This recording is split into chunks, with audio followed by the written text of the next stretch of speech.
Les damos la más calurosa bienvenida al seminario Violencia Sexual y Polivictimización, Desafíos para la Intervención. Como ADIPA estamos muy contentos de poder encontrarnos en estas instancias tan valiosas de aprendizaje. A continuación, para dar inicio al seminario, quisiera presentar a la expositora del día de hoy. La docente que impartirá la presente sesión es Karen Pérez. Ella es trabajadora social, magíster interdisciplinario en intervención social. Se desempeña actualmente en el Departamento de Estudios Criminológicos del Instituto de Criminología de la Policía de Investigaciones. Ha trabajado en el Centro de Atención de Víctimas de Atentados Sexuales CABAS. Cuenta con postítulos en Estudios de Familia de la Pontificia Universidad Católica de Chile y en Teoría de Sistemas Naturales y Familia de la Universidad de Chile. Además cuenta con más de 10 años de experiencia dentro de su labor con víctimas de abuso sexual. Le damos el paso a Karen, ¿verdad?, para que inicie su presentación. Hola a todos y a todas y a todes. Primero agradecer en realidad la gran convocatoria que ha tenido el título de este seminario y sus objetivos, porque todavía no sabemos lo que voy a realmente hablar, así que parece que genera muchas expectativas y en realidad espero poder cumplir algo de ellas. Em, Cuando veo la gran cantidad de gente, me alegra también pensar que habemos muchas personas pensando, ¿cierto?, en quienes les ha tocado vivir situaciones complejas, ¿cierto? Como son niños, adultos, hombres y mujeres que han sido víctimas de violencia sexual, ¿ya? Em, Bueno, el propósito hoy día justamente tiene que ver con poder contarles algunas experiencias a partir de la violencia sexual, ¿ya? Desde mi experiencia en el trabajo en el área, tanto con infancia y también con víctimas adultas, y también desde luego en el último periodo desde un ámbito un poco más investigativo, que es lo que pretendo hoy día poder compartir. Como contaba Rodrigo, la lógica y también por el tiempo y la cantidad de personas que estamos hoy día conectadas acá, vamos a dejar un rato para algunas preguntas al final de la conversación, de lo que hoy día voy a exponer, para ver ahí qué es lo que logramos responder de esto y eso ya. Si bien de repente me parece que pueden plantear las preguntas a mano alzada luego de que termine estas reflexiones que vamos a hacer, igual si quieren pueden escribirlas y de repente también yo puedo ir mirando, a veces se van repitiendo preguntas y podemos ir contestando como de manera global ciertas inquietudes al final, ¿ya? Voy a compartir pantalla para que empecemos.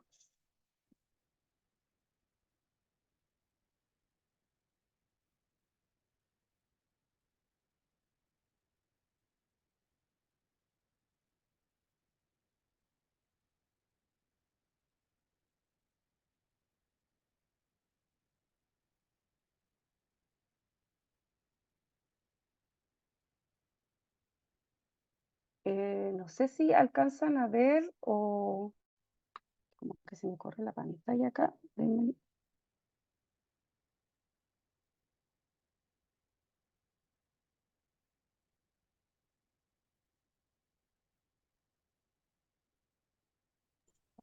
profesora. minuto.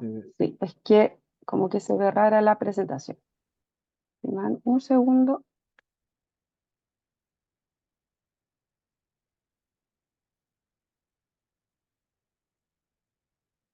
Ya, ahora sí.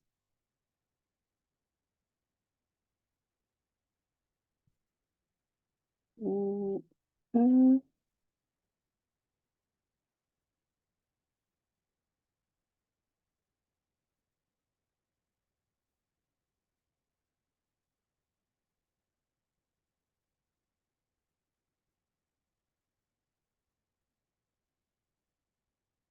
ya, ahora sí la ven, ¿cierto? Ya, sí, ahí veo las manitos. Vamos a ampliar. Y aquí está. Ya, ahora sí. A ver. Me pasa que cuando amplío la, ¿cómo se llama? La presentación, en pequeño, no sé si alcanzan a ver bien, me escriben ahí. Vamos a dejar grande, ahí, para poder yo verlos a ustedes también. Ya, ahí sí. Bueno, la presentación de hoy día tiene por nombre Violencia sexual y polivictimización, desafíos para la intervención.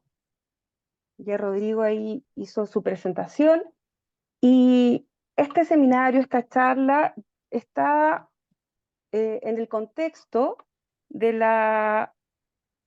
del diplomado que empieza en marzo, ¿cierto? Donde yo realizo algunas clases junto con un grupo de compañeros, ¿cierto? Docentes, en este caso, pero compañeros también de trabajo en algún momento de la vida, eh, psicólogos, trabajadores sociales, abogados, ¿ya? Que queremos compartir algo de toda la experiencia que ha estado acumulada en nuestro trabajo, y por eso también se genera este diplomado que también tiene, si bien muchos elementos teóricos, se busca también hacer un link más directo con la intervención propiamente tal, ¿ya? Tratar de mostrar cómo lo teórico, cómo se, se puede observar o se puede trabajar en términos más prácticos. Como les decía, este seminario o esta charla, como queramos llamar, este espacio de conversación, busca presentar, ¿ya? Un trabajo de investigación que hice junto a 3 colegas más, ¿ya? Que tenía por objetivo caracterizar la violencia sexual, ¿ya? Pero este objetivo, no sé si ustedes saben, tenía un objetivo más bien ético y también que implicaba poder dar cuenta de todo el trabajo acumulado, toda la experiencia que el Centro de Atención de Víctimas de Atentados Sexuales, CAVAS, que acogió la policía por más de 30 años, tuvo con las víctimas de violencia sexual, tanto niños como adultos. Eh, este centro cierra el proceso, las atenciones reparatorias en el año ya 2021, ya, que son las últimas intervenciones que ella realiza, y ahí quedó mucha información, muchos registros, mucho trabajo, mucha sistematización, que en algunos casos fueron utilizadas académicamente, pero y en otros no. Entonces nosotros quisimos relevar toda esta información que quedó ahí, ¿ya?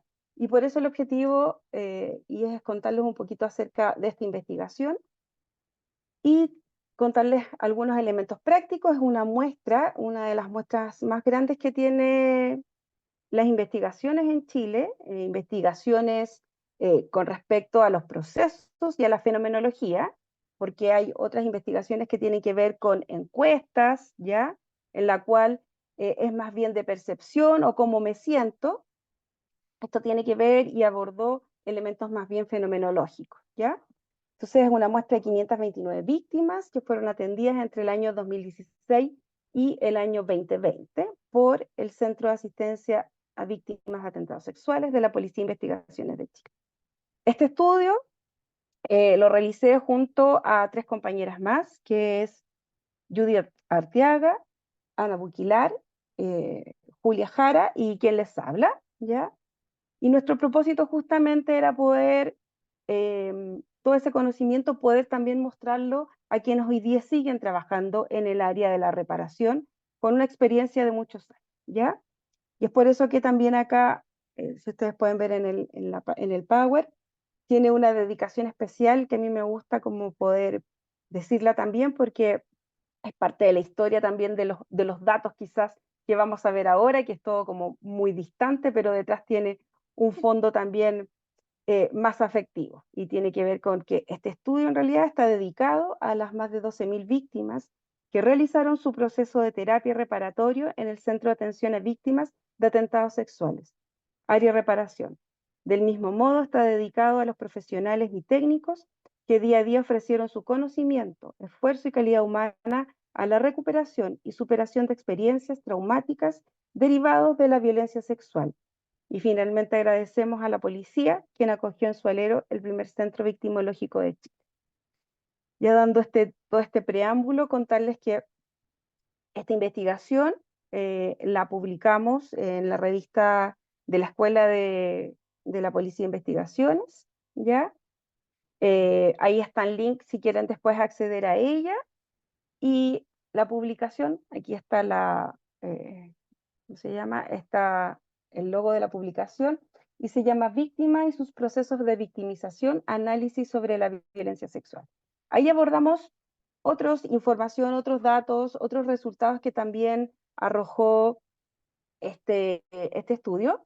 Sin embargo, hoy día nosotros o yo pretendo dar cuenta de algunos elementos que nos han parecido con nuestras compañeras que hicimos la investigación, importantes de poder relevar y compartir con los demás, a propósito también de nuestras propias experiencias de intervención, ¿ya? Que nos parecían interesantes de poder compartir porque eran algunas de las dificultades que se nos presentaban en la intervención o se nos presentaban, por ejemplo, cuando la relación con justicia, ¿cierto? En los tribunales de familias, penales, con respecto a las violencias, ¿ya? Y desde ahí es un poco también la necesidad de compartir y ofrecer algo de esos datos, ¿ya? Y cómo poderlos mirar en la intervención también.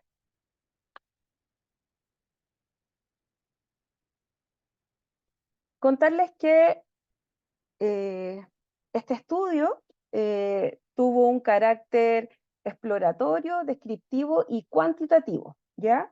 No es un trabajo cualitativo, por lo tanto no vamos a ver relatos ni nada de eso, sino que vamos a ver más bien números y cómo esos números los fuimos leyendo y nos fueron dando información, ¿ya?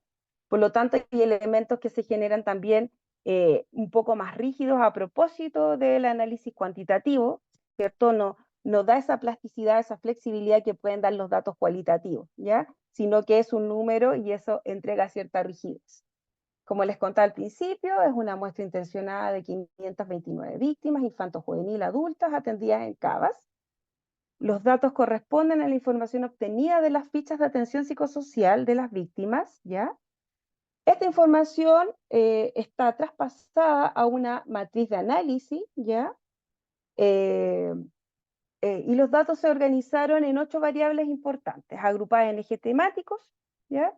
Que correspondían a categorías de respuesta de acuerdo a la bibliografía especializada.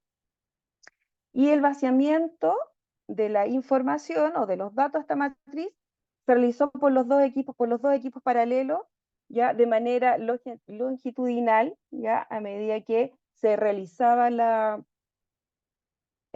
intervención y luego también fueron revisados por el equipo que hace la investigación, ¿ya? De manera de poder disminuir el sesgo y los errores de la interpretación. La idea es poder tener la información lo más limpia posible para poder hacer este estudio, ¿ya? Bueno, como dice el título de esta jornada o de esta instancia de conversación, vamos a trabajar sobre efectivamente la polivictimización, cómo la polivictimización afecta o influye o está relacionada con la violencia sexual, ¿ya? Y para eso me parece importante que podamos como compartir un parámetro común de lo que vamos a entender de polivictimización, ¿ya? Existe un autor que quizás ya conocen, ¿cierto? Tiene muchos textos, pero la mayoría de sus textos están en inglés, eh, y también trabaja desde la victimología, ¿cierto? En el área más de la criminología, y eres Finkelhor, que también me imagino que lo pueden conocer porque es quien eh, habla sobre las dinámicas traumatogénicas, ¿cierto? Entonces también a propósito de todo eso que ha construido, él también fue construyendo el concepto de polivictimización y fue mirando también el impacto que tenía esto en los seres humanos. Entonces el concepto de polivictimización está ampliamente conocido quizás, ¿cierto? Tiene que ver poli con muchas tipos de victimizaciones, ¿cierto? Con muchas veces en las que una persona se puede haber puesto, ¿cierto? A algún tipo de violencia o otro tipo de situación que se sienta transgredida. Entonces, para Finkelhor, la polivictimización se refiere a la exposición de una persona a múltiples formas de victimización, ya sea de manera simultánea o a lo largo del tiempo, ¿ya? Y aquí él plantea, mucho más extenso de lo que vamos a poder conversar hoy día, pero plantea el concepto de polivictimización del desarrollo, a propósito de que pareciera que durante el desarrollo de una persona, de los ciclos vitales, ¿cierto? Va ocurriendo distintas victimizaciones, ¿ya? Y cómo eso afecta al desarrollo de un niño o de una persona, dependiendo de la etapa vital donde esto ocurre, pero él se refiere principalmente a la infancia, ¿ya?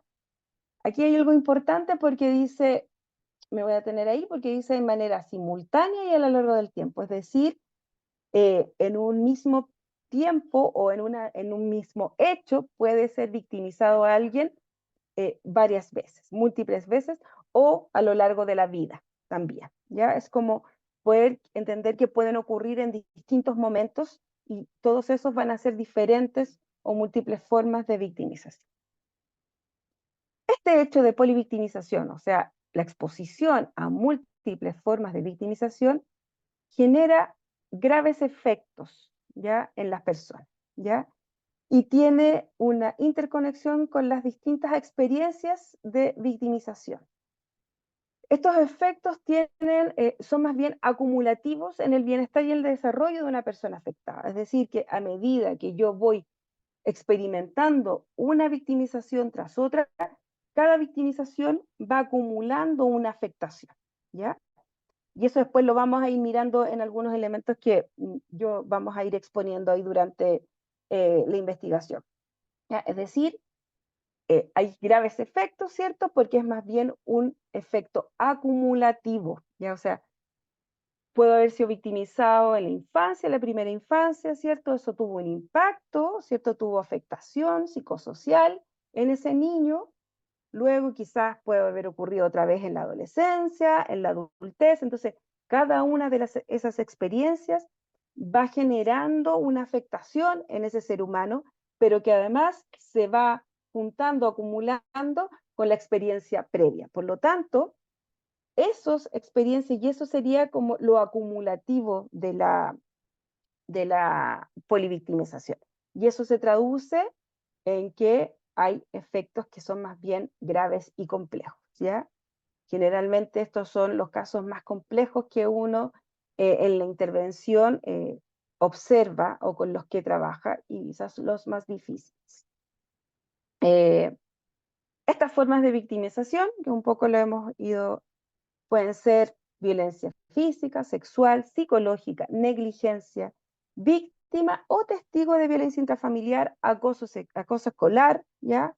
O entre otros tipos de maltrato.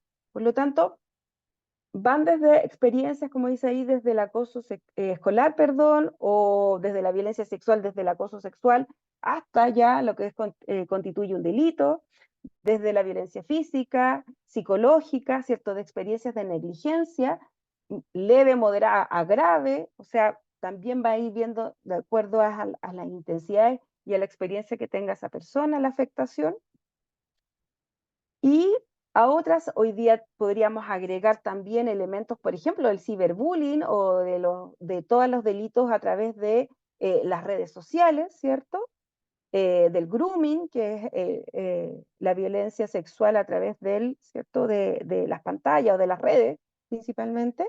Entonces, va a incluir todas las posibilidades que existan respecto a la violencia o a los tipos de maltrato. ¿Mm? Finkelhor, y me parece muy importante, porque como que me parece relevante que podamos hablar de la polivictimización, si bien yo no vengo a decir algo quizás muy nuevo, ya vengo a confirmar algunas de las cosas que ya se dicen en la literatura, pero sí me parece que hablamos poco en la intervención de la polivictimización, ¿ya? Entonces, ¿y por qué creo que es importante y por qué lo pongo acá? Porque además Finkelhor ha planteado que la polivictimización es incluso más dañina que experimentar repetidamente episodios del mismo tipo de victimización, o lo que se conoce como la cronicidad, ¿cierto?, de un evento violento o de un evento traumático de violencia, ¿ya? Es decir, que muchas veces nos encontramos, ¿cierto?, con situaciones con niños, adultos, adolescentes que han tenido una victimización de tipo crónica, ¿cierto? En el tiempo, pero un solo tipo de victimización, quizás por un mismo agresor o por un mismo victimario. ¿M? Y lo que Finkelhor dice es que la polivictimización, es decir, las múltiples victimizaciones, los múltiples eh, tipos de violencia a los que yo me puedo exponer, puede ser mucho más dañino que ese episodio crónico de victimización, ¿ya? Entonces, de ahí me parece la relevancia o nos parece la importancia de hablar de la polivictimización, ¿m? Para el trabajo que nosotros podemos hacer en nuestros lugares. Aquí ya nos vamos directamente a la investigación. Ay, me avancé, dice.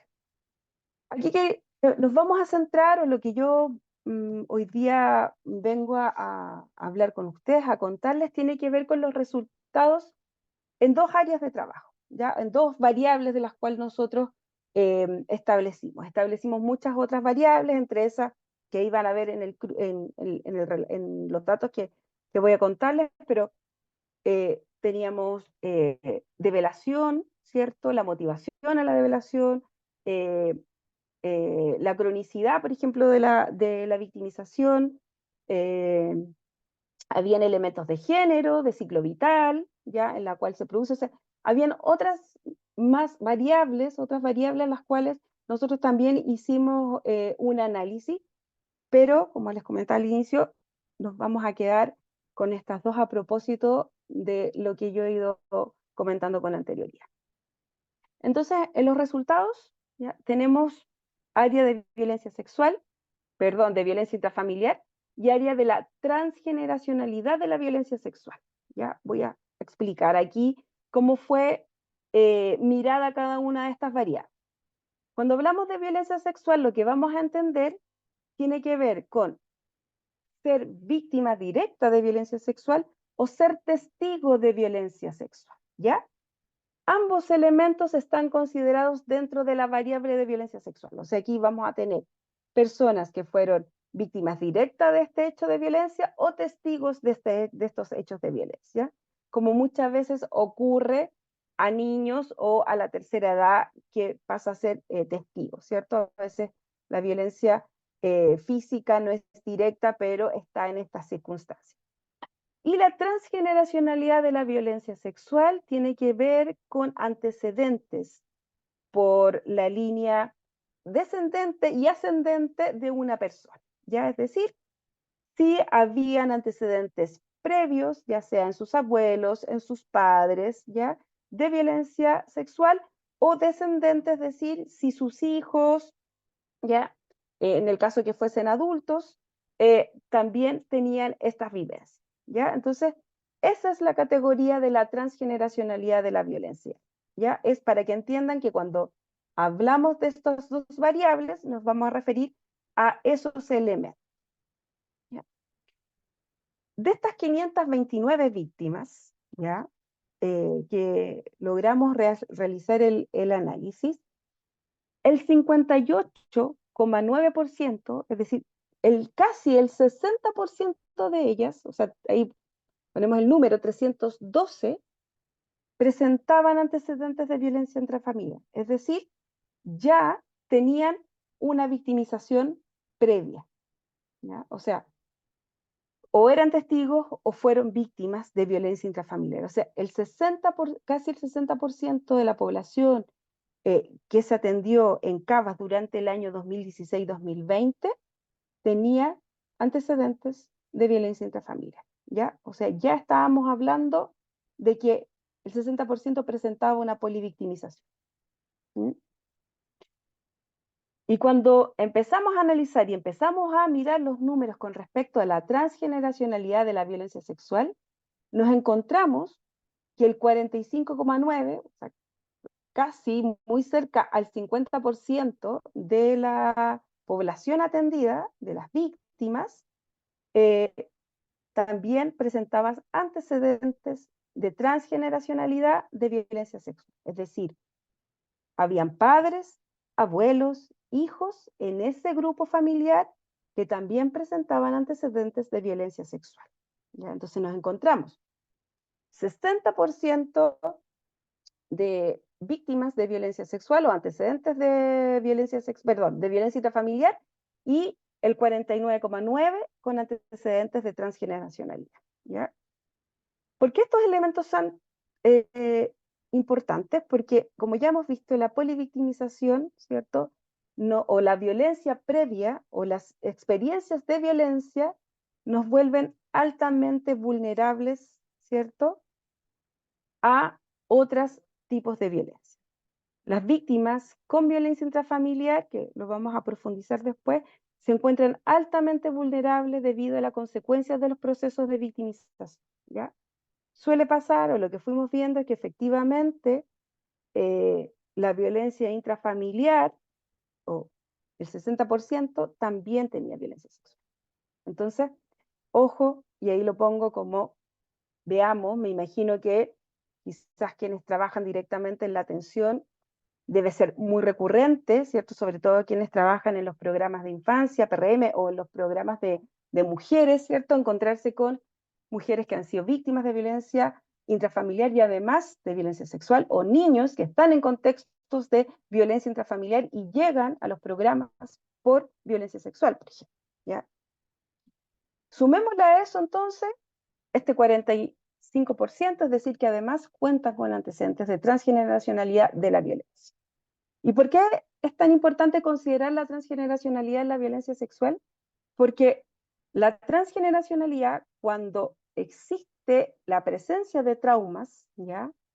Y estos no han sido elaborados por los sistemas familiares o por las personas que han vivenciado estos traumas, existe una gran posibilidad de que presenten una repetición de pautas relacionales, ¿ya? ¿Y eso qué implica?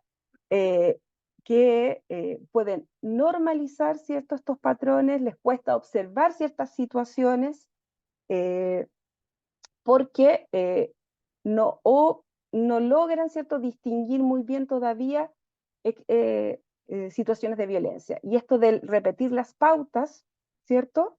Es porque todavía no logro mirar ni hacer insight con respecto a esas vivencias. Entonces, lo que ocurre con esta repetición de pautas, como les planteaba, tiene que ver con que hay elementos, ¿cierto?, de esto de lo traumático que no han podido ser elaborados en las generaciones anteriores, por ejemplo, y como dicen la literatura, estos traumas empiezan a transitar como fantasmas, ¿cierto?, invisibles en las generaciones posteriores, ¿ya?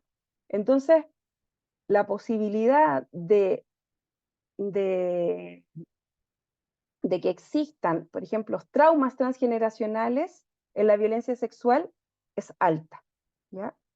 O sea, prácticamente el 50% de quienes de la población que estuvo en CABAS durante este periodo tuvo traumas transgeneracionales. Es decir, también esto de lo traumático se fue, ¿cierto? Transmitiendo como un fantasma, ¿cierto? Como algo invisible, y a veces yo no entiendo muy bien cómo actúan estas situaciones, o a veces los sistemas familiares se ven afectados, ¿cierto? Y en todas las personas actúan de maneras diferentes. En algunas pueden ser conflictivamente estos traumas transgeneracionales, en otros pueden ser pasar un poco desapercibidos, ¿cierto? Pero de alguna manera, en alguna generación, ese trauma se va a hacer presente. Ahora, cuando cruzamos, ¿ya?, cuando digo cruzamos, los datos estadísticamente se cruzaron y dijimos, ya, veamos cómo se comporta la variable violencia intrafamiliar y transgeneracionalidad de la violencia, este es el número que nos da. Nos dice que niños, adolescentes y adultos que tenían violencia intrafamiliar y que tenían transgeneracionalidad de violencia sexual corresponden al 52,2% de la muestra, ¿ya? Es decir, con el programa tenía una intervención con personas que se encontraban con una alta complejidad con respecto a la intervención, ¿ya? Había muchas variables a las que había que mirar con respecto a lo que es la polivictimización. Entonces, ahí vamos a ir hablando, pero pareciera que parte, o un poco ya lo vamos a plantear en algunas conclusiones, pero parte de la fenomenología de la violencia sexual parece que tiene que ver algo también con la condición de violencia intrafamiliar y con la transgeneracionalidad. Este trauma, esta pauta relacional que se repite, ¿cierto? Porque no he logrado elaborar algunos elementos de esta experiencia traumática, parece que cruza la violencia sexual. Algo de eso impacta fuertemente en que generaciones posteriores también sean víctimas de violencia sexual y además la violencia intrafamiliar parece que predispone para la violencia sexual. ¿Mm? Esos son algunos de los elementos que cuando miramos estos datos nos parece que la violencia sexual tiene estos componentes, ¿ya? Que debemos mirar. Ahora, cuando yo analizamos de manera más solita la violencia intrafamiliar, ¿ya? Tenemos que, cuando yo hablo de violencia intrafamiliar, estamos hablando de eh, 58,9%. ¿Ya? Cuando yo miro la violencia intrafamiliar, pienso en estas 312 personas que ya sufrieron violencia sexual. Estamos refiriéndonos a ese número. ¿Ya?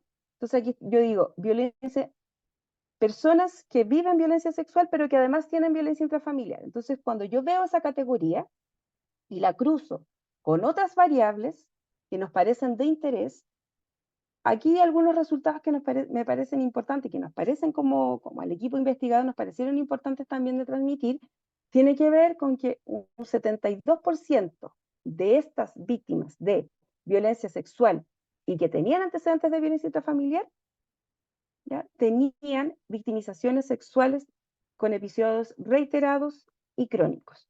¿Ya? Eso implica que 226 víctimas, ¿cierto? O sea, estamos hablando de un gran porcentaje, eh, tenían, o sea, la victimización fue crónica. O sea, estuvo mucho tiempo sin que esa persona quizás no pudiera hablar o alguien no se pudiera dar cuenta de la experiencia que estaba viviendo. ¿Mm? Porque cuando son más pequeños, ¿cierto? Es difícil que puedan transmitir, ¿cierto? La falta de lenguaje quizás es más compleja y, y a veces los comportamientos de los niños, los adultos no logran leerlos del todo. Entonces, ahí ya pensamos, ¿cierto? Que hay una nueva complejidad, ¿cierto? O sea, ya estamos diciendo que la polivictimización es por sí una complejidad y que agrava, ¿cierto?, la sintomatología o que es grave en términos del impacto, a esto además sumamos que esa violencia sexual a la que se vio expuesto esa persona fue reiterado y crónico. Entonces, como que hay una acumulación, ¿cierto? Como que esta acumulación de los efectos psicosociales, ¿cierto? De lo traumático en ese ser humano, parece que fuera como en una bola de nieve, ¿sí? Fuera como mirando. Luego, y aquí también tiene que ver con justamente con la develación, y aquí nosotros no logramos tener esa información como en el cruce, ¿ya? Porque, como les decía, los datos a veces son más rígidos, que los datos cuantitativos son más rígidos y a veces no permiten poder mirar los subtextos, pero dice acá que el 14%, ¿ya?, de quienes vivenciaron violencia sexual y además tienen antecedentes de violencia intrafamiliar, el 14,6% disminuye la respuesta de credibilidad, ¿ya? Es decir, que quienes develan eh, sobre la violencia sexual en estos contextos familiares, ¿cierto? O en estos contextos en general donde están los entornos sociales en los que se desenvuelven estas personas, la respuesta a esa develación, la credibilidad disminuye. Es decir, puede ser que no le crean.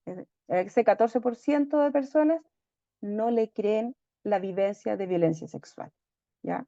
Cuando digo no le creen, no necesariamente el discurso de una persona es, no creo no creo que viviste esa violencia, ¿estás segura de lo que estás viviendo? ¿No te lo habrás imaginado? O sea, hay distintas formas en las que se, se ve cuestionado, ¿cierto?, esa develación, ¿ya? Y todos esos elementos en la credibilidad. Algunos eh, pueden tener, ¿cierto?, unas actitudes más ambivalentes, ¿cierto?, pero otros hay credibilidad propiamente tal y otros efectivamente no hay credibilidad a este hecho, que se puede manifestar con estos ejemplos que yo también les iba a plantear.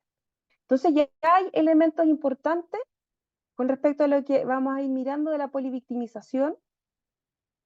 ¿Quiénes tienen violencia sexual, cierto? Porque ese es el primer, digamos, violencia por la cual ingresan al programa, que tienen antecedentes de violencia intrafamiliar, que además esas victimizaciones sexuales fueron reiteradas y crónicas, y además, cuando develaron, la respuesta fue de no credibilidad, o sea, no creyeron ese relato.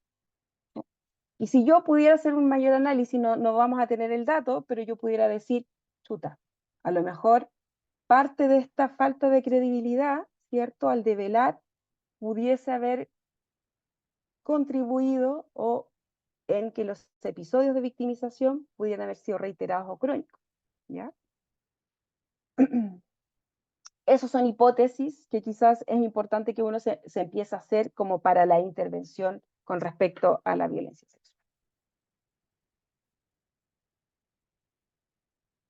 Otro elemento, ¿cierto?, y que vamos a mirar sus resultados tiene que ver con la transgeneracionalidad, ¿ya? Y aquí recuerden que son personas que experimentaron violencia sexual, pero además tienen antecedentes de transgeneracionalidad, ¿ya? O sea, estamos hablando de estos dos fenómenos juntos. Entonces, donde efectivamente ya esta persona que vivencia la violencia sexual tiene, ¿cierto? Hay un trauma que viene viajando, ¿cierto? Y que no ha sido quizás elaborado y que se ha ido manifestando de diferentes formas y que afecta de una u otra manera a sus sistemas relacionales. Y aquí interesante lo que nos pasa con la transgeneracionalidad, porque de todas estas personas, ¿cierto?, que fueron víctimas de violencia sexual con antecedentes de transgeneracionalidad, también el 71% de ellas presentan victimizaciones de tipo crónico reiteradas, ¿ya? Si yo junto hoy día, si miramos la transgeneracionalidad, la violencia sexual y la violencia intrafamiliar, teníamos un porcentaje de alrededor del 60%, ¿cierto? Del 50 y algo. Todas esas víctimas, si las miramos, vamos a tener victimizaciones de tipo crónicas y reiteradas. O sea, ya estamos hablando, por eso yo hablo de una complejidad con respecto al fenómeno, cómo se está manifestando esto, porque estamos mirando, ¿cierto?, que quienes tienen estos antecedentes y que cuando los vamos juntando, las cosas se vuelven un poco más complejas que tener solo, por ejemplo, una situación de violencia o no tener antecedentes de transgeneracionalidad. Aquí estamos viendo que 173 víctimas que tienen antecedentes de transgeneracionalidad, victimizaciones crónicas y reiteradas. Luego, y esto es algo y por qué lo pusimos también, porque una hipótesis que teníamos con mis investigadoras era que quienes tenían antecedentes de transgeneracionalidad, quizás la develación no se hacía en el entorno familiar y que se realizaba en un espacio, en un tercero. Profesores, tíos, amigos, en otros espacios distintos al núcleo o al entorno más cercano. Bueno, eso nos pegó en el rostro porque los datos nos dijeron otra cosa, ¿cierto? nos dijeron que independientemente que una persona tenga antecedentes de transgeneracionalidad, el 67,9%, o sea, el 70% de estas víctimas, el proceso de develación se dio en el entorno familiar, ¿ya? Lo que pasa después son otras cosas, pero todos develaron, o sea, un gran porcentaje de quienes tienen antecedentes de transgeneracionalidad develaron en su entorno cercano, o sea, develaron a la mamá, al papá o a unos o a abuelos, ¿ya? O a hermanos. Esos estaban considerados como el entorno más cercano, el entorno familiar. Luego vamos sumando, ¿cierto? Entonces ahí como que desmitificamos esto un poco de que pareciera que los niños y los adultos develan en los espacios familiares, independientemente de las variables que existan. Porque ahí también, bueno, no lo traje, pero ustedes después lo pueden mirar en la publicación, pero independientemente de las variables que hay elementos que no cambian el fenómeno y uno de esos tiene que ver con que la develación se da principalmente en el entorno familiar. Eh, el 13% de estas personas, ¿cierto? También la credibilidad disminuye. ¿Sí? Aumenta la respuesta ambivalente y de no credibilidad por parte de la figura a quien la víctima devela. ¿Sí? Por lo tanto, estamos diciendo que aquí además, en violencia intrafamiliar, solo salía que disminuía la credibilidad. Aquí además aumenta la ambivalencia de la situación, ¿ya? Y uno pudiese empezar como a especular que a propósito de que a quien le devele, si esa es la persona que tiene antecedentes de violencia, por ejemplo, si es un niño que le devela a su madre y esa madre tiene también una experiencia de victimización sexual, pareciera que la respuesta puede ser más ambivalente, ¿ya? Eh, o empieza a dudar de esa situación también. Por su propia experiencia, porque también abre elementos traumáticos en esas situaciones. No se trata de poder como poner, endemonizar a quienes escuchan la violencia sexual o a quienes se les devela, sino que también ir entendiendo de que también en esas personas van pasando cosas si es que fueron victimizadas, ¿ya? Aquí estamos poniendo más bien datos duros como que nos permita ir entendiendo también las intervenciones. Y del total de las víctimas, ¿cierto?, que presentan antecedentes de transgeneracionalidad, el 55% presenta procesos de victimizaciones múltiples, ¿ya? Que presentan, ¿cierto? Y quienes presentan antecedentes de transgeneracionalidad, procesos de victimizaciones únicos, ¿ya? Eh, Ahí también es importante porque los números son medianamente parejos, ¿cierto? Entre lo múltiple y lo único. Lo interesante acá, que independientemente que si tengo una victimización múltiple o una única, es lo que tiene que ver con el primer resultado que les muestro, que tiene que ver con que pueden ser crónicas o reiteradas, ¿ya? Entonces es importante como ir mirando también eso. Bueno, el tiempo se pasa muy rápido, así que vamos a avanzar y vamos a ir viendo ya algunas conclusiones con estos elementos, ¿cierto? Que fuimos conociendo, fuimos mirando y que son resultados de este estudio y que tienen que ver siempre, vamos a pensarlo siempre en estas dos líneas, ¿cierto? Víctimas de violencia sexual, elementos de violencia intrafamiliar y elementos de transgeneracionalidad.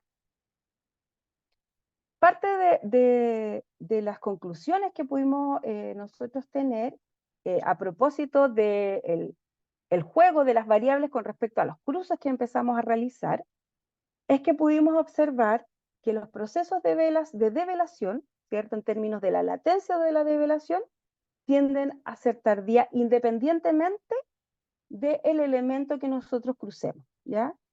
Fue tardía con violencia intrafamiliar, fue tardía con elementos de transgeneracionalidad, ¿ya? Por lo tanto, y fue tardía con otras variables que también establecimos, ¿ya? Por lo tanto, lo que nosotros hemos pensado al respecto es que la develación en violencia sexual, en términos de lo fenomenológico, cómo parece que funciona la develación, es tardía, ¿ya? Y eso entonces tiene que ver con lo que ya conocemos con las nuevas leyes que en Chile se han establecido, ¿cierto? Que tiene que ver con la imprescriptibilidad, ¿cierto?, de los delitos sexuales en menores de edad. Porque efectivamente tiene que ver la develación con otros elementos, ¿cierto? Que sea tardía o no, tendría que ver con otros elementos de los cuales nosotros no logramos con las variables que teníamos poder dilucidar. ¿Ya? Pero por lo menos, si nosotros miramos estos dos antecedentes, la develación se daba de manera tardía, independientemente de lo que ocurriera. ¿Ya? Entonces, eso es un elemento fenomenológico importante, sobre todo cuando se cuestiona el por qué no habló antes. ¿Ya? Tiene que ver con eso, con que en la violencia sexual es muy difícil hablar de lo que estoy viviendo. ¿Sí? Y muchas veces se intenta hablar y nos pasa lo que, por ejemplo, vimos en los datos anteriores: baja credibilidad, ambivalencia, por lo tanto, esa información nuevamente queda resguardada. Entonces aquí viene lo próximo, que era lo que le estaba diciendo: la credibilidad disminuye ante la presencia de violencia intrafamiliar y transgeneracionalidad, ¿ya? Y ese es un elemento importante, ¿ya?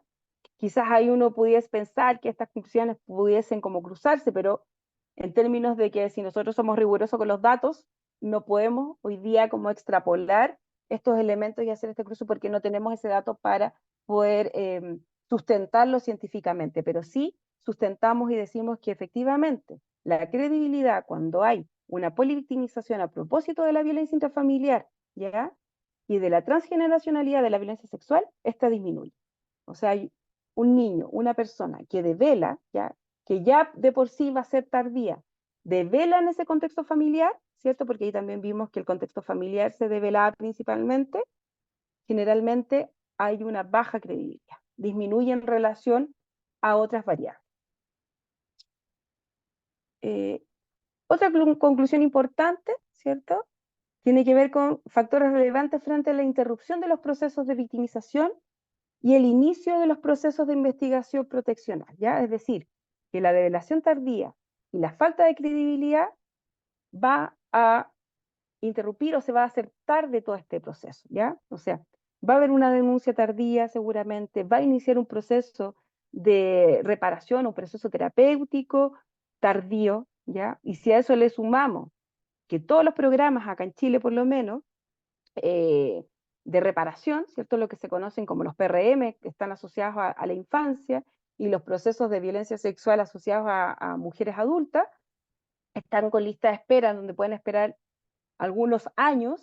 O sea, el proceso terapéutico viene a ser muy tarde.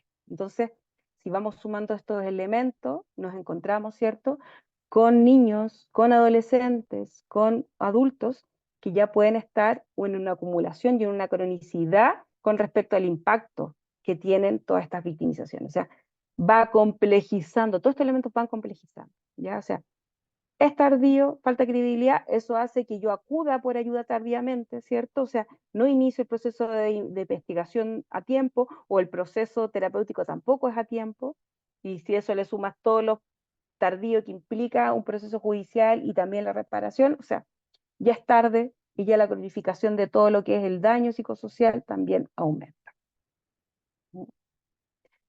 Otras conclusiones, ya, tiene que ver ya como con la polivictimización impacta en lo psicológico y en lo social, ¿cierto? Relacionándose con el desarrollo de cuadros de estrés postraumático complejo, ¿ya? Y traumas complejos. Ahí no le puse estrés postraumático complejo, pero hoy día también se habla del estrés postraumático complejo, ¿ya? Eh, y el trauma complejo, ya que se constituyen en factores de vulnerabilidad, ¿ya? Estamos hablando entonces de sintomatología, de elementos, de situaciones que van a tener un peso, ¿cierto?, en la intervención. Las expresiones de la violencia tensionan el funcionamiento de las instituciones que intervienen en la protección, en lo penal y en lo persecutorio, ¿ya? Cuando me refiero a las expresiones, es decir, cuando una persona tiene más de una victimización, empieza a ser un desafío. No sé si alguno ha tenido esta experiencia, pero muchas veces en términos como, sobre todo en las investigaciones penales, muchos defensores o jueces incluso preguntan a los profesionales en las declaraciones: dígame usted, ¿cuál es la diferencia o cuál es el efecto de la violencia sexual como que tuviéramos que hacer una diferenciación, y de la violencia intrafamiliar que tiene esta persona. ¿Cómo usted me dice que estos efectos son de la violencia sexual y estos son los de la violencia intrafamiliar? Bueno, efectivamente, comprender y mirar estos números y esto que estamos como compartiendo tiene que ver con que la violencia, ¿cierto? Y cuando personas están expuestas a estas múltiples violencias, hay una acumulación. Es difícil poder hacer esa distinción a esa pregunta, por ejemplo. Y por eso también tensiona a las instituciones. También tensiona lo proteccional, ¿cierto? Porque eh, eh, hay elementos en que no, es que esto es violencia sexual, es que aquí en este programa X no se trabaja la violencia intrafamiliar, es que tiene que ir a trabajar eso a otro lado. Entonces, como que las violencias las miráramos de manera separada. Y lo que hoy día hay que como potenciar o mirar es que efectivamente cuando una persona está expuesta a distintas violencias, eso se debe trabajar de manera integral.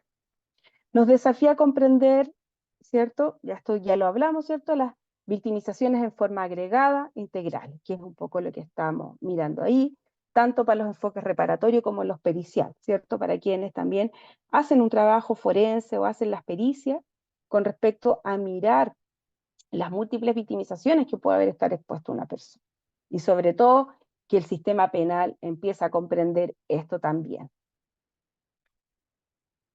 Eh, Otros, y aquí yo puse que eran discusión, conclusiones, porque tienen que ver con lo que hemos ido conversando, pero también eh, se transforman en discusiones, ¿cierto? Hay una alta prevalencia de la violencia intrafamiliar y la transgeneracionalidad, ¿ya? Que da cuenta cómo este aspecto cómo puede constituir, que es lo que le planteaba adelante, parte de la fenomenología de la violencia sexual y de la comprensión de la violencia. Es decir, quienes tienen violencia sexual, yo pudiese decir que tiene altas probabilidades o alta prevalencia de que tenga antecedentes, o sea, víctima de violencia intrafamiliar y además tenga antecedentes de transgeneracionalidad, ¿ya?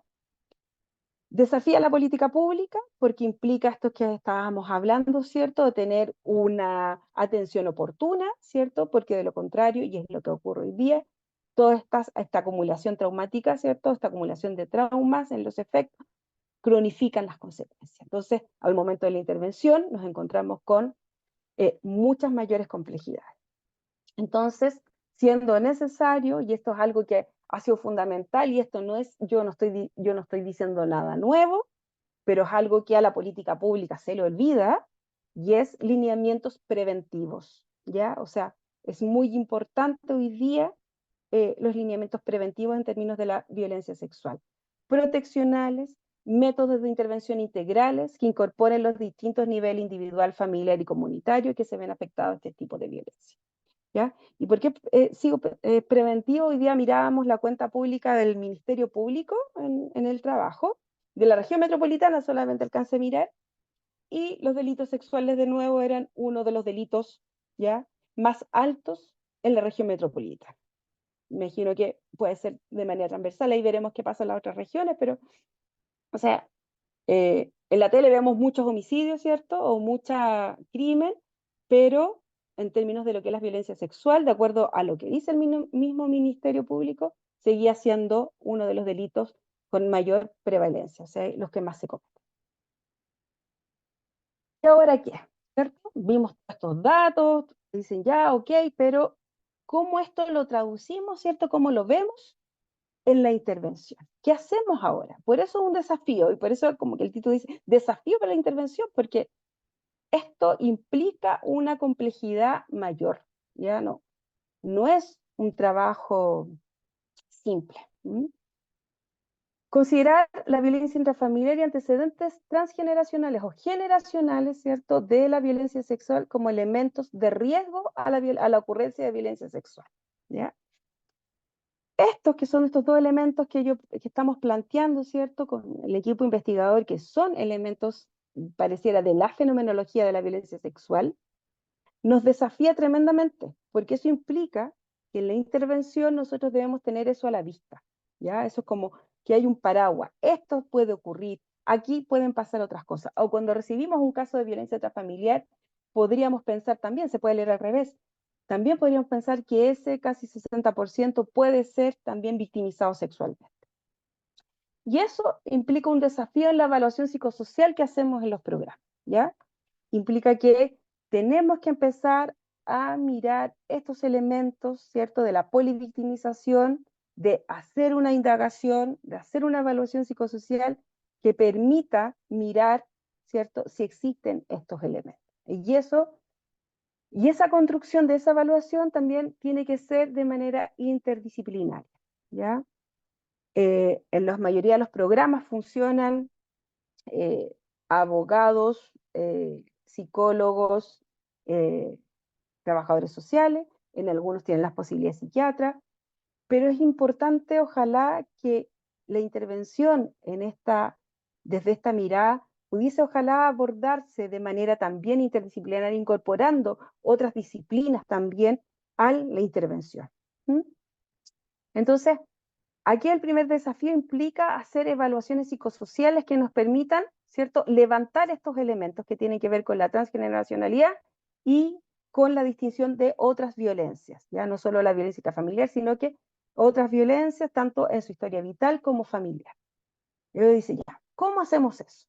No vamos a tener tiempo de explicar nada de estas técnicas, pero sí quizás es importante abrir la puerta a pensarlas y a mirar, que implica utilización de técnicas y herramientas que faciliten el conocimiento de estas o de levantar esta información en una evaluación.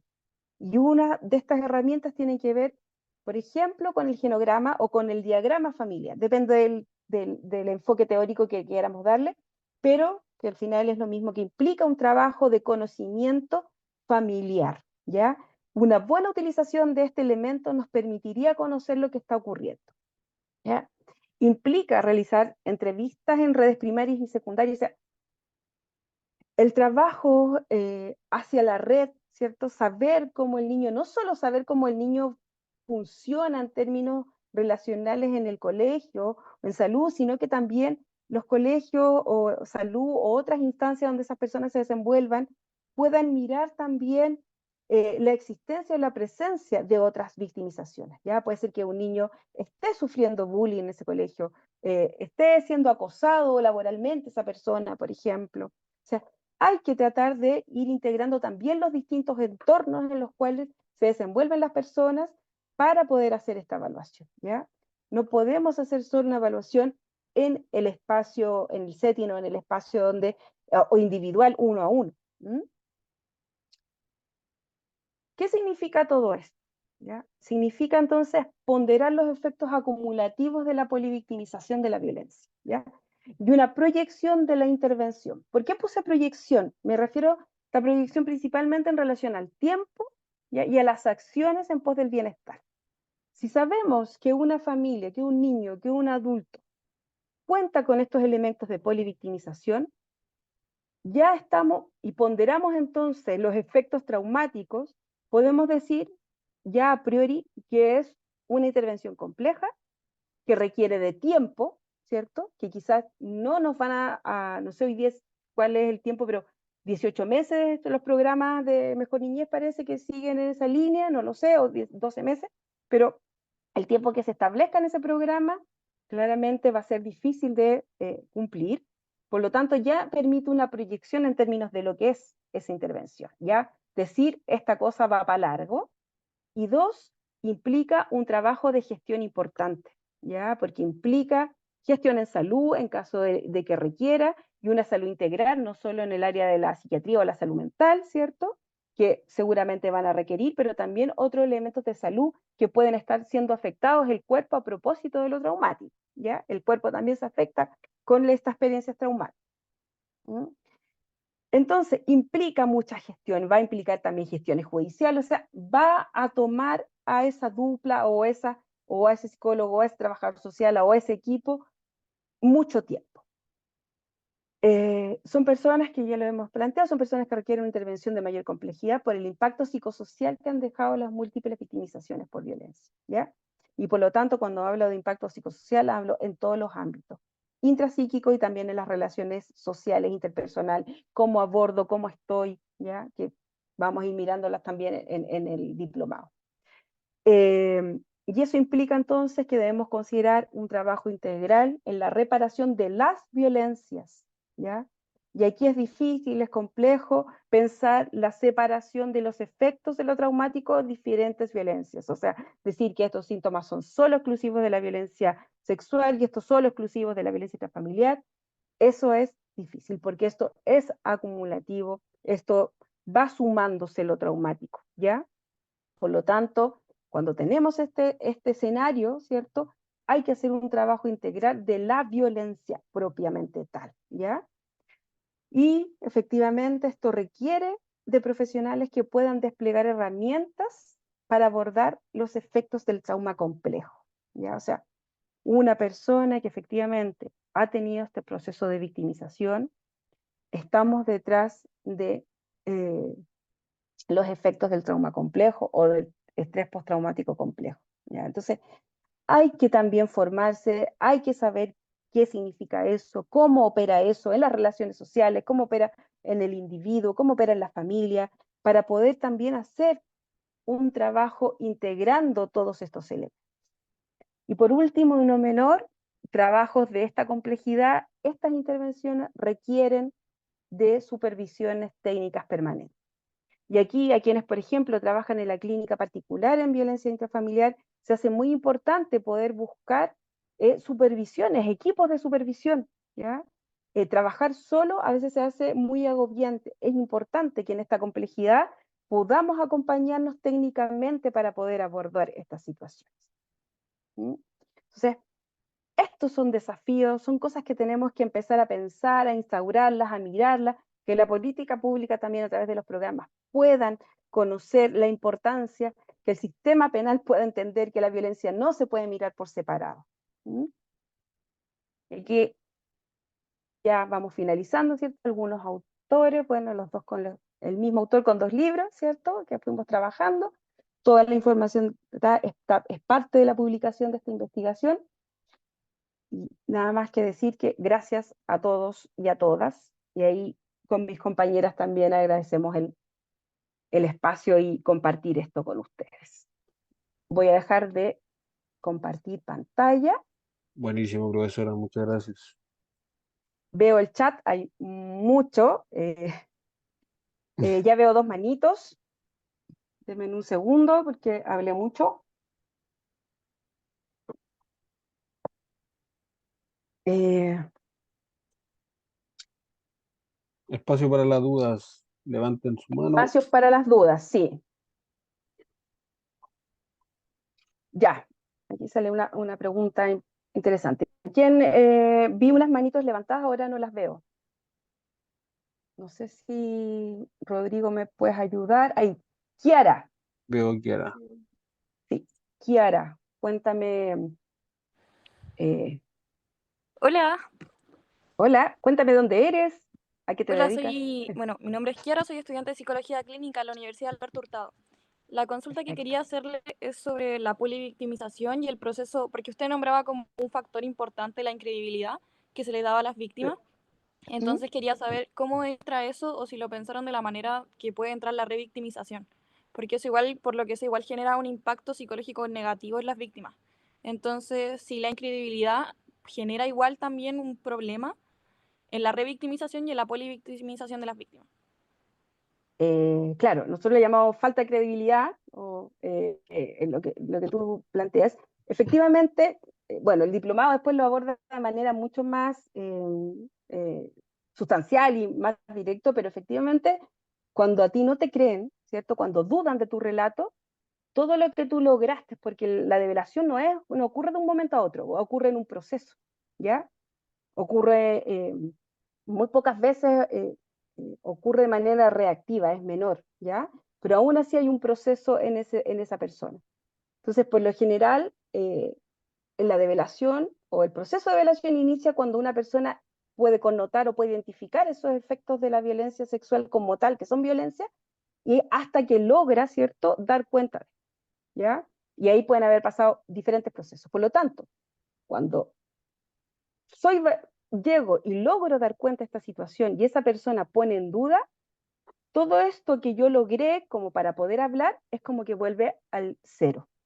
¿ya? Se devuelve así, como que esta aguja que, ¿cierto? Que yo muestro que avanzo, llego acá, logro, hablo, vuelve y por lo general se silencian vuelven a silenciarse las personas, pueden pasar años en los cuales no vuelvo a hablar, o sea, eh, más que solo la revictimización es pensar que todos los efectos de lo traumático vuelven a estar en el paso uno, como que recién, como cuando recién tuve la vivencia, ¿ya?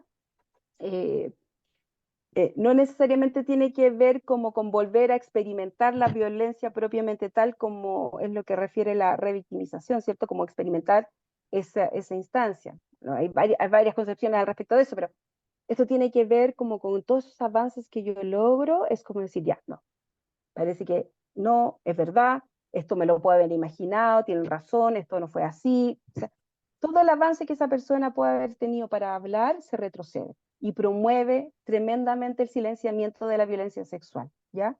Y esos son efectivamente elementos que hacen tardíamente una intervención, ¿ya? Y ahí uno puede investigar también en esta evaluación que uno puede hacer efectivamente cuántas veces esa persona develó previamente, ¿ya? Porque hay muchas personas y niños que tienen varios momentos en los que develan a distintas situaciones. ¿Mm? Eso. Voy a ser breve porque nos quedan pocos minutos y veo ahí Paula que estaba primero y después Gene. Paula. Hola, buenas tardes. Em, bueno, la verdad es que me surgió una pregunta. ¿Se escucha bien? Sí, perfecto. Perfecto. Me surgió una pregunta que tenía que ver con, yo soy matrona, en este momento he visto en la atención primaria de salud el tema de la discapacidad Sí. y auditiva específicamente. Y bueno, cuando hice en la universidad el tema de los ¿Mm? casos clínicos, surgió la consecuencia que no había muchos estudios sobre la discapacidad frente a la violencia intrafamiliar y todo el abuso que se vive. Entonces me llamó la atención en este estudio, se ha hecho así como también involucrar a personas con discapacidad, o en este caso no están involucradas. Me gustaría como saber eso. Precisamente con respecto a discapacidad auditiva, eh, eh, no teníamos en la muestra, ¿ya? Sí hay intervenciones previas en años anteriores, hubieron experiencias en relación a eso, pero eran más bien escasas, ¿ya? Porque eso implica una tremenda preparación con respecto también al lenguaje, cómo nos comunicamos, ¿cierto? Eh, y no siempre hay profesionales que pueden realizar el trabajo de lenguaje de señas en el caso del auditivo, ¿ya? Eh, y con respecto a otras discapacidades físicas, eh, está incluido, digamos, no hay discriminación con respecto al ingreso, con respecto a eso, sino principalmente tenía que ver con una discapacidad cognitiva severa, ¿ya? No moderada ni leve, pero sí severa, y con elementos también discapacidad en el caso auditivo, ¿ya? Porque el programa contaba también con eh, respecto a discapacidades físicas, de desplazamiento u otras discapacidades, eh, estaba, digamos, adaptado para todo eso, pero cuando se empezaban a hacer mucho más específicas, es complejo también eh, encontrar y tener permanentemente profesionales que estén especializados. Por lo tanto, lo que tú preguntas es un tremendo desafío también para la violencia sexual, porque además existe un programa o dos, si no me equivoco, que pertenece a una institución que trabaja con violencia sexual con niños que tienen discapacidades cognitivas, por ejemplo, ¿ya? Más severas, más cognitivas severas. Y ellos evidentemente deben tener mucha más experiencia en esa área, ¿ya? Pero la violencia sexual, como en general como fenómeno, se da de una manera similar. Ya no puedo decir efectivamente es igual, pero sí tiene muchas similitudes, incluso para quien se encuentra en una situación de discapacidad. E incluso ahí hay que considerar, voy a prender la luz porque está un poco oscura, ahí sí, ya. Incluso ahí podríamos decir que son personas que se encuentran en una situación de mayor vulnerabilidad, porque efectivamente el victimizador, ¿cierto? Quien victimiza, observa esas, digamos, vulnerabilidades. Pero este estudio es transversal, involucra algunas discapacidades, pero efectivamente la discapacidad que tú planteas no está dentro de la muestra. Génesis.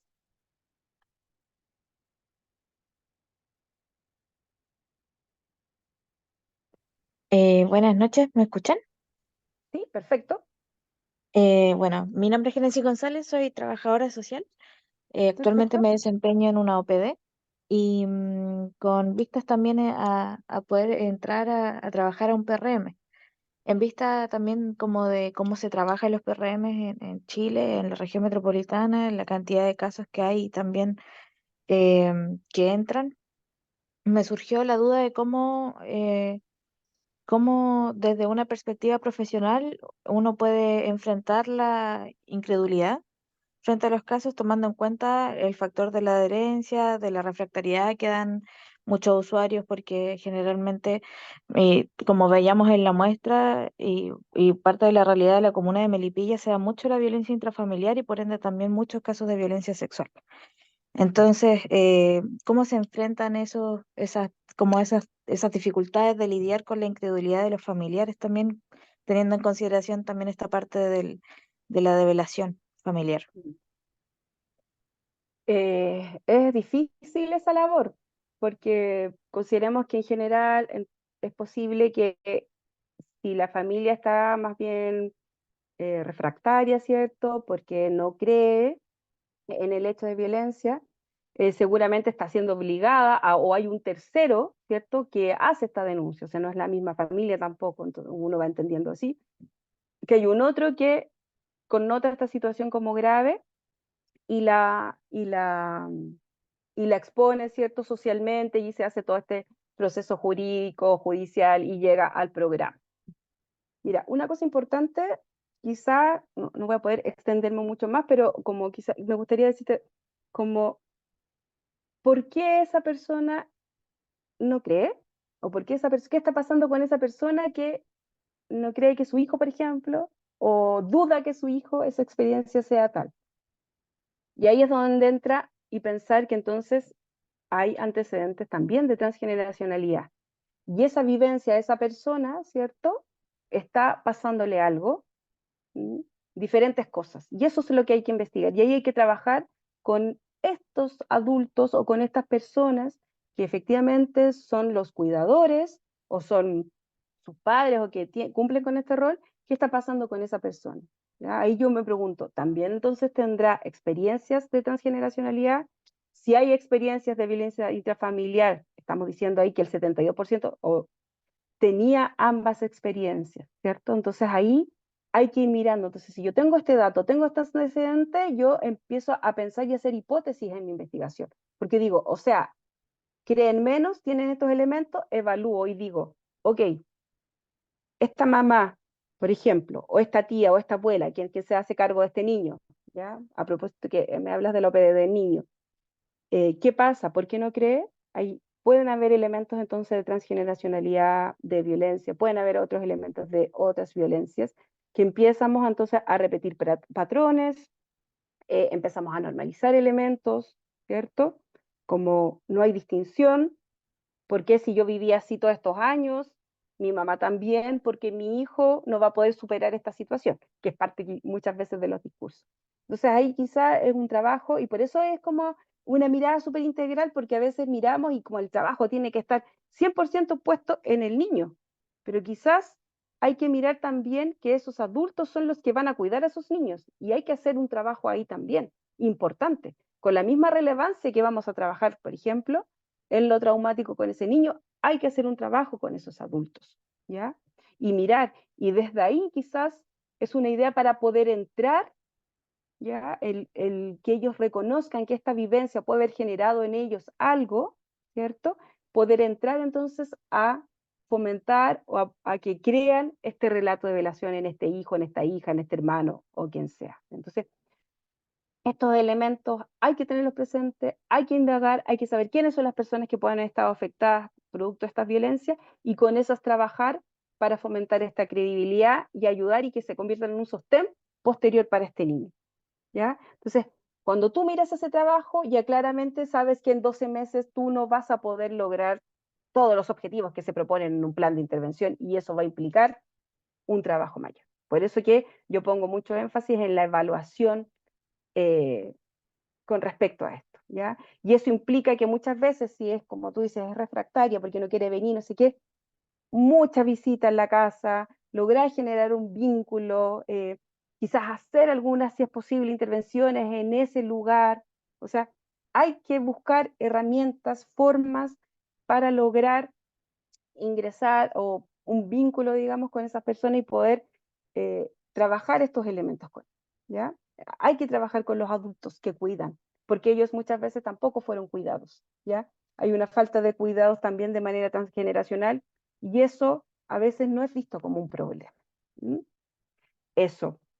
Veo acá una pregunta en el chat, que es la única que alcancé a ver, y dice en qué momento quién aplica la ley 21.057, que es la entrevista videograbada, ¿cierto?